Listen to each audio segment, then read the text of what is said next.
रहीम अस्सलाम वालेकुम नाजरीन, आप यूट्यूब चैनल देख रहे हैं। मैं इमरान खान हूँ। नाजरीन, आज़ाद कश्मीर में मैंने अभी कुछ मनाजिर देखे। थोड़ी देर पहले मुझे वीडियोस भेजी हैं कुछ दोस्तों ने, और ये जर्नलिस्ट हैं। ये बेचारे पाकिस्तान में ये वीडियोस लगा ही नहीं सकते, ना ये लगा सकते हैं, ना इसके ऊपर ख़बर दे सकते हैं। थोड़ी देर के अंदर सोशल मीडिया पर आ जाएंगी ये वीडियोज़ भी। तो वहाँ पर ख़वातीन के ऊपर भी पुलिस ने तशद्दुद शुरू कर दिया। सिक्योरिटी फोर्सेज जो है वो आगे बढ़ रही थी और ख़वातीन वहाँ पर एहतजाज कर रही थी, क्योंकि सिक्योरिटी फोर्सेज हथियार लेकर आती हैं, फिर उसके बाद निहत्ते लोगों पे गोली चल जाती है। तो ख़वातीन रस्ते में एहतजाज कर रही थी और तालिबात थी, ख़वातीन थी, वहाँ पे इकट्ठी थी। उन्होंने कश्मीर के झंडे उठाए हुए थे। तो ना सिर्फ उन पे तशद्दुद किया गया, उन्हें वहाँ से भगाया गया, आंसू गैस की उनके ऊपर शेलिंग की गई, बल्कि उनसे झंडे भी छीन लिए गए आज़ाद कश्मीर के। ये बड़ी तकलीफ दह बात है। मैं जब यहाँ पे लंदन में एहतजाज करने गया था ना, तो मुझे कई लोग मिले और उन्होंने कहा, यार पहली दफ़ा हमारी ख़वातीन को घर से बाहर आना पड़ा है, ये रियासत ने हमारे साथ बड़ा जुल्म किया। तो मैंने कहा जी वो अपने हक़ के लिए एहतजाज के लिए। उन्होंने कहा नहीं, हमारी ख़वातीन, हमारी ये रवायात नहीं, हमारी ख़वातीन बाहर नहीं आती थी, लेकिन इन्होंने हमें मजबूर किया, ख़वातीन को मजबूर किया कि उन्हें बाहर आना पड़ा एहतजाज करने के लिए। इतना ज़्यादा जुल्म किया जा रहा है। तो ये मनाजिर मैंने खुद देखे हैं अभी। अब मिशाल मलिक साहबा को लाया गया, उनको ला के एक प्रेस कॉन्फ्रेंस करवाई गई। गो कि वो ये बात कर रही थी कि पुरअमन तरीके से बैठ कर इस मसले को हल करें। जंगों के बाद भी ये मसले बैठ कर ही हल होते हैं। वो ये बात ठीक कर रही थी, गलत नहीं कर रही थी। यही बात मैं पहले दिन से कह रहा हूँ, जब खून नहीं बहा था मैं तब भी कह रहा था कि बैठ जाए ना, बैठ के बात करें। कोई ये दुश्मन मुल्क तो नहीं है, पाकिस्तान है, हमारे अपने लोग हैं, हमारी अपनी फोर्सेज हैं, कश्मीरी भी हमारे भाई हैं। तो ये तो नहीं हो सकता कि आप उनको गोली की ज़बान में बात करें, जुल्म और जबर का सहारा लें। अब वो कहते हैं 100 से ज़ायद लोग हमारे शहीद हो गए, वो ये भी कहते हैं हमारी लाशें गायब की जा रही हैं। तो मिशाल मलिक साहबा आई हैं और उन्होंने आकर फ़ौज को कहा, जी फ़ौज की तो कोई जिम्मेदारी नहीं है इस सारे मामले में। यानी उन्होंने मिलिट्री को इस सारे मामले में बेगुनाह करार दे दिया और सारा का सारा मलबा उठाकर उन्होंने सियासतदानों पर डाल दिया। ये ना पुराना तरीक़ाकार है। मिलिट्री एस्टेब्लिशमेंट हमेशा जब गंद मारती है ना, तो उसके बाद अपने बंदे लॉन्च करती है, जो आकर ये प्रोपेगेंडा करते हैं कि इसके अंदर मिलिट्री का कुछ लेना देना नहीं है, ये तो सियासतदानों की गलती है। आपको याद है पाकिस्तान टूटने पर जनरल बाजवा का स्टेटमेंट? जनरल बाजवा ये कहता था कि वो एक सियासी गलती थी और वो एक सियासी नाकामी थी, फ़ौज का उसमें कोई कसूर नहीं था। हालांकि 90,000 फ़ौजी हमारे हथियार फेंक के वहाँ पे कैदी बन गए थे। दुनिया की तारीख का सबसे बड़े सरेंडर्स में से एक वो सरेंडर था, जो पाकिस्तानी फ़ौज ने भारतीय फ़ौज के सामने हथियार फेंके और 90,000 कैदी बन गए। और फिर एक जुल्म सितम की एक दास्तान है जो वहाँ पर रकम होती है। थोड़ी देर पहले खबरें आ रही थी कि हम फतह कर रहे हैं, बेहतरीन है, ज़बरदस्त है, शानदार है, सब इकट्ठे खड़े हैं, थोड़ी देर के बाद सरेंडर हो गया। तो एक बहुत बड़ी शर्मिंदगी पाकिस्तान के साथ चलती है। भारत के तमाम जो बड़े बड़े दफातर हैं मिलिट्री के, वहाँ पे उन्होंने वो तस्वीर लगाई हुई है पाकिस्तान की जानिब से सरेंडर की, और उसको वो एक बहुत बड़ी वॉर ट्रॉफी के तौर पे देखते हैं। अनफॉर्चुनेट है, लेकिन है। तो बातचीत तो आपको करनी पड़ती है, बैठना पड़ेगा, बातचीत करनी पड़ेगी। उस वक्त भी जो है ना, वो फौज ये कहती थी हमारा तो कसूर नहीं था, पॉलिटिकल लोगों का कसूर है। आज भी वो यही कह रहे हैं। देखिए, इनकी पॉलिसी गलत है। ये डंडे के जोर से इक्तदार पे कंट्रोल रखना चाहते हैं। देखिए, एक पॉलिसी एक दफ़ा काम करे ना तो आप कहते हैं ठीक है, हम दूसरी दफ़ा भी उसको अप्लाई करते हैं। दूसरी दफ़ा काम करे तो आप कहते हैं जी हम एक दफ़ा और अप्लाई करते हैं। लेकिन एक पॉलिसी आपकी रोज़ाना नाकाम हो जाए तो फिर आप दूसरी दफ़ा उसे कैसे इस्तेमाल कर सकते हैं? यही पॉलिसी आपकी बांग्लादेश में नाकाम हुई। क्या वहाँ पर अमन आ गया? आपने डंडा और गोली चलाई, नहीं आया। आपने बलूचिस्तान में डंडा और गोली चलाई, अमन आ गया, नहीं आया। कराची में आज भी कत्लो गारतगिरी होती है, आपने डंडा और गोली चलाई, अमन नहीं आया। कबायली इलाकों में आपने ऑपरेशंस किए, डंडा और गोली चलाई, सब कुछ किया, क्या अमन आया? नहीं आया। भाई, जब ये पॉलिसी गलत है तो आप पूरे पाकिस्तान को बदअमनी में क्यों झोंक रहे हैं? तरीकाकार तो ये होना चाहिए कि आप पॉलिटिकल लोगों को मौका दें, पॉलिटिकल इंतजामिया बातचीत के जरिए से रास्ते निकाले। जहाँ पे ताकत का इस्तेमाल करना है वहाँ पे कानूनी ताकत का इस्तेमाल किया जाए, अदालतों को इसके अंदर शामिल किया जाए। ये क्या बात हुई कि आपने बंदूक उठाई और 50-40 बंदे मार दिए, और बंदे मारने के बाद आप सीने पे हाथ मार के कहते हैं जी फर्क ही कोई नहीं पड़ता। वो अभी फील्ड मार्शल आसिम मुनीर साहब की एक वीडियो वायरल हो रही है जिसमें वो तलबा के बेचारे सवाल ही नहीं कर सकते, उन्हें सवाल करने की इजाज़त ही नहीं मिलती।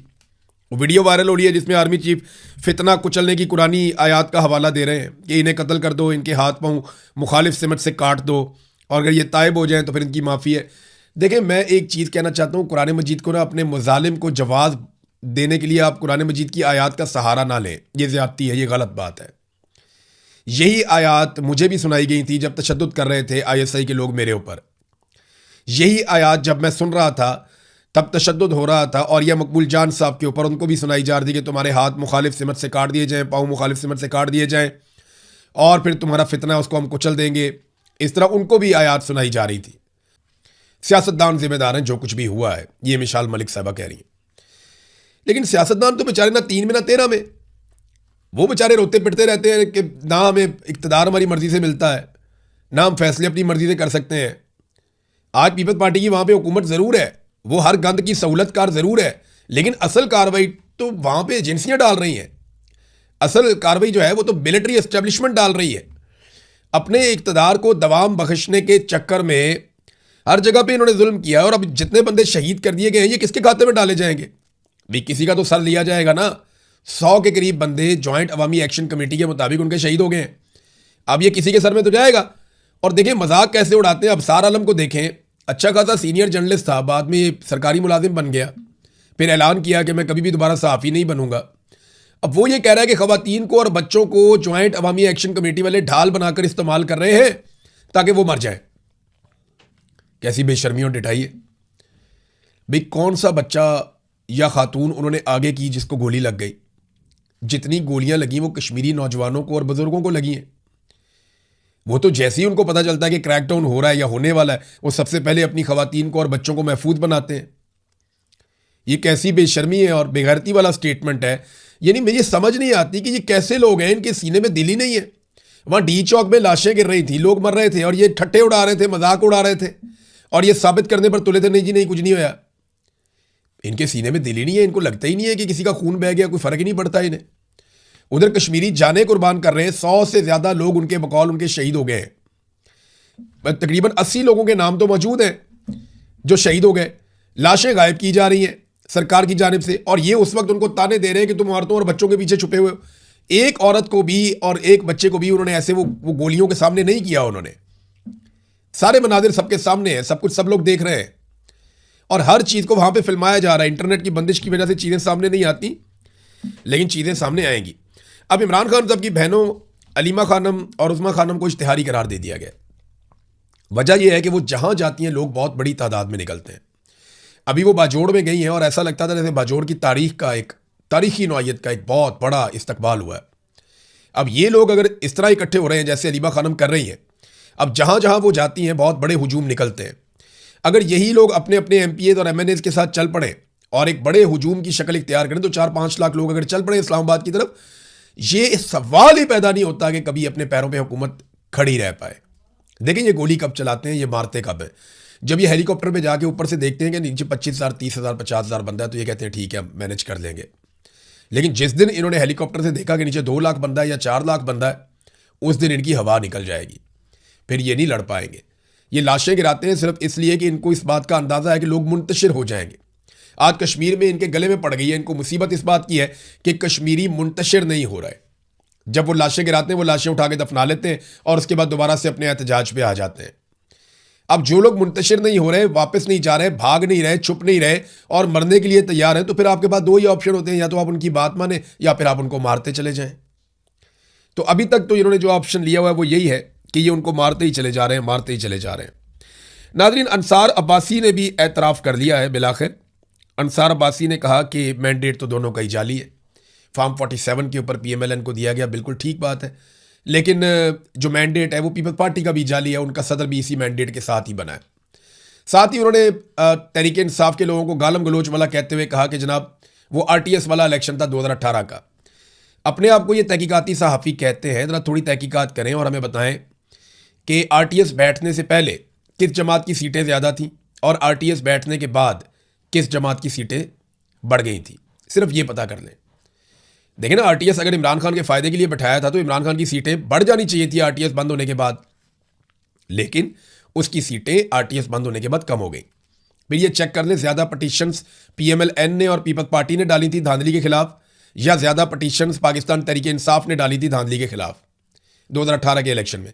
अपने आप को तहकीकाती सहाफ़ी कहते हैं और एक पॉलिटिकल पार्टी के वर्कर बने हुए हैं और कुछ भी नहीं है। अभी बिलावल ने नूरा कुश्ती की है PMLN के साथ, तो नूरा कुश्ती भी इनसे बर्दाश्त नहीं हुई और ये नवाज शरीफ के हक में, नवाज शरीफ की सपोर्ट में निकल के बाहर आ गए। मेरी समझ से बाहर है। इतनी इनकी उम्रें हो गई हैं, इतना अरसा इनको सहाफ़त करते हुए हो गया, ये सही को सही और गलत को गलत नहीं कह पाते। और जो पॉलिसी, असल में जो बातें हैं ना, जो चीज़ें हैं जिन पे बात करनी चाहिए, वो जबरी गुमशुदगियाँ हैं पाकिस्तान में, वो जुल्म और बर्बरियत, इंसानी हकूक़ की पामालियाँ हैं जो पाकिस्तान में हो रही हैं। ये आमना मसूद जंजुआ साहिबा कितने सालों से एहतजाज कर रही हैं, कितने सालों से एहतजाज कर रही हैं। आज मसूद जंजुआ और फैसल फराज को जबरी तौर पे लापता हुए लगभग 21 साल हो गए।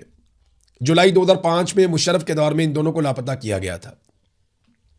अच्छे लोग थे, दीनदार लोग थे, अगवा कर लिया, लापता कर लिया।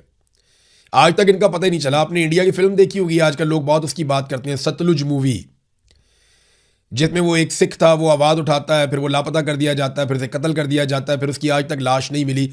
उसकी बीवी लापता अफराद के लिए आज भी आवाज़ उठाती है। यही कहानी पाकिस्तान की भी है।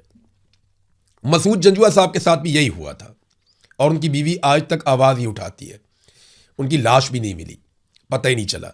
सिमीदीन बलोच, उसके वालिद का पता ही नहीं चला, लाश भी नहीं मिली। क्या ये सारा कुछ हम ड्रामों में ही देखते हैं, फिल्मों में ही देखते हैं? भाई प्रैक्टिकली जाएं, जाकर लोगों को बाजियाब करवाएं। ये मजदूर क्या किसी के बेटे, किसी के शौहर, किसी के माँ बाप नहीं थे? ये किसी के बाप नहीं थे? ये बेचारे वहाँ पकड़े गए, इनके बच्चे नहीं थे, इनकी जानें कीमती नहीं थी, इन्हें बाजियाब करवाने के लिए कोई गया ही नहीं, और ये मजदूर शहीद हो गए और इनकी अब लाशें बरामद हो गई हैं। नाज़रीन, इस वक्त पाकिस्तान में जितने भी आदाद शुमार हैं वो सारे के सारे तबाही की दास्तान सुना रहे हैं, मगर हुकूमत और एस्टेब्लिशमेंट मीडिया पे लगातार दबाव डाल रही है और भी एक ताज़ा दबाव डाला गया कि आप मुस्बत रिपोर्टिंग करें। देखिए, इस माहौल में सरमायाकारी कौन करेगा पाकिस्तान में? कश्मीर में जो है वो 100 से ज़ायद शहादतें कही जा रही हैं। सिक्योरिटी फोर्सेज जो है वहाँ पे लाशें गायब कर रही हैं, उनके ऊपर ये इल्ज़ाम है। बलूचिस्तान खैबर पख्तूनख्वा जल रहा है। सिंध और पंजाब की बैड गवर्नेंस के खौफनाक मसाइल हैं, जाली हुकूमतें हैं, आदम बर्दाश्त बढ़ गई है, सियासी अदम इस्तेहकाम है, CCD जैसे घिनौने इकदाम लिए जा रहे हैं, गैर मुल्की खवातीन का पाकिस्तान में रेप हो जाता है। ऐसे माहौल में कौन आएगा और आकर पाकिस्तान में सरमायाकारी करेगा? ये सवाल सिर्फ हमारे हुक्मरान अपने आप से पूछ लें। ये सारा कुछ ठीक हो सकता है, सिर्फ मिलिट्री एस्टेब्लिशमेंट पीछे हट जाए और पाकिस्तान को अवामी मुंतखब नुमाइंदों के हवाले कर दे। फिर आप देखिएगा चीज़ें कितनी रफ्तार से ठीक होती हैं। आपने 70 साल में, 75 साल में जो चीज़ें बर्बाद की हैं ना, इंशाअल्लाह 15 से 20 साल में पाकिस्तानी इसको बिल्कुल ठीक कर देंगे। लेकिन 15 से 20 साल तक आप अपनी हुदूद के अंदर रहेंगे। अब तक के लिए इतने, अपना ख्याल रखिएगा, अपने चैनल का भी। अल्लाह।